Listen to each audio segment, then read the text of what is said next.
Thomas and Friends. Emily. Emily.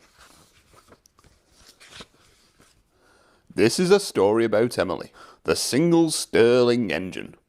When she came to the railway, some of the engines were very unfriendly, but they soon learned that things are not always what they first appear to be. A new engine was arriving on the island of Sodor. Thomas puffed happily into Knapford station. At the platform, there was a beautiful engine with shiny paintwork and gleaming brass fittings. "Thomas, meet Emily," said the fat controller. "Hello," wheezed Thomas. "Hello," puffed Emily. "Emily, go and collect the coaches so you can learn the passenger routes," said the fat controller. "Yes, sir," said Emily, and she steamed away. The only coaches that Emily could find were Annie and Clarabel. Her driver hooked them up, and Emily puffed slowly and carefully along the track. Annie and Clarabel grumbled all the way. "There'll be trouble when Thomas finds out," whispered Clarabel, but Emily couldn't understand why the coaches were so cross.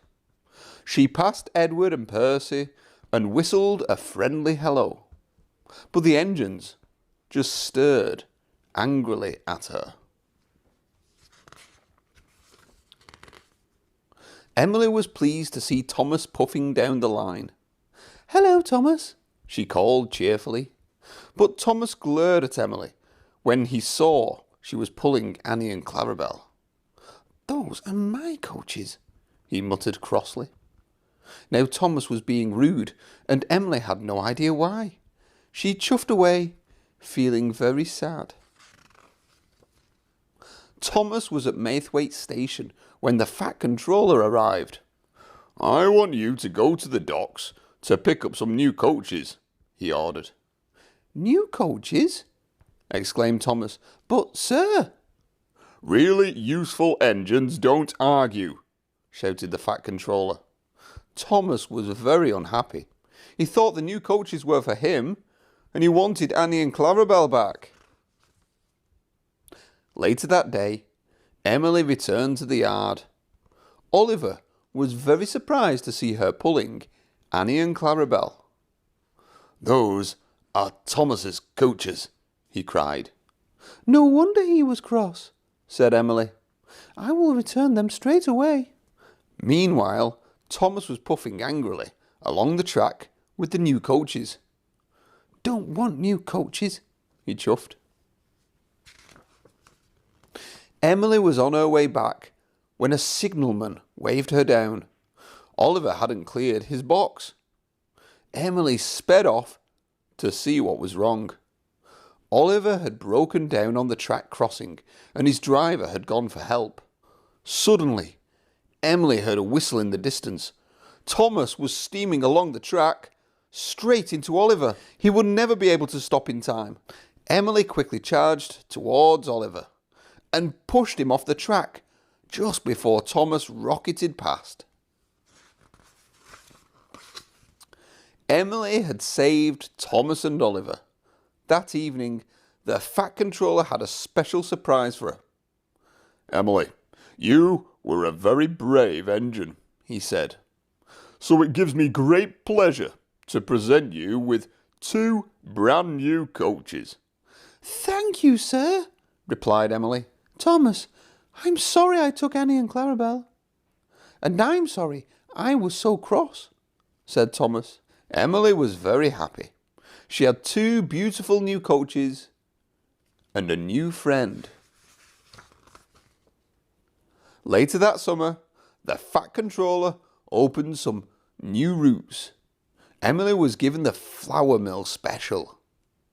"I have to do the Black Lock run," huffed James. "He's frightened of the Black Lock monster," teased Thomas. "Nonsense," said James, and he puffed away. "What's the Black Lock monster?" asked Emily. "Nobody knows," said Thomas. "Black shapes move in the water, then disappear." Emily was glad she didn't have to go to Black Lock. The next morning, Emily collected the trucks from the flour mill, but they were being naughty. Emily pulled as hard as she could, but the trucks made her go very slowly. Emily was late delivering the flour, so there was no fresh bread that day. The Fat Controller was cross. "I didn't have toast for breakfast.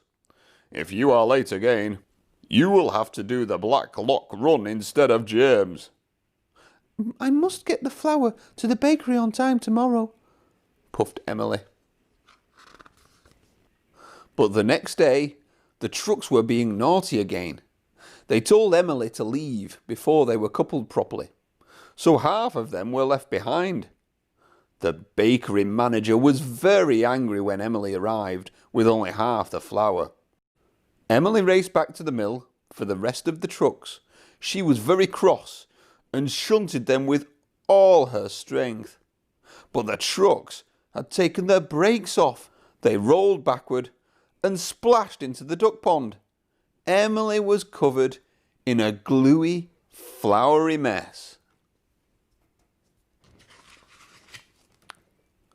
That evening, the Fat Controller came to see her.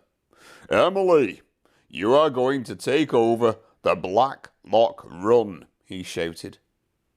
"It might be nice," said Thomas reassuringly. But Emily wasn't so sure. The next morning, she puffed sadly to the station. There were lots of excited children and holidaymakers waiting for her. "I mustn't let them down," she thought, and soon Emily was steaming up the hills and through the valleys. Finally, Emily reached the murky waters of Black Lock. Suddenly, she saw something moving in the water. Her boiler quivered and her valves rattled. Then the water settled, and Emily saw what the monster really was. "Oh, it's a family of seals," she cried delightedly. That evening, Emily took Thomas to watch the seals. "Black Lock is a nice route after all," said Emily. "Well, things aren't always what they seem," said Thomas cheerfully, and both engines smiled. The end.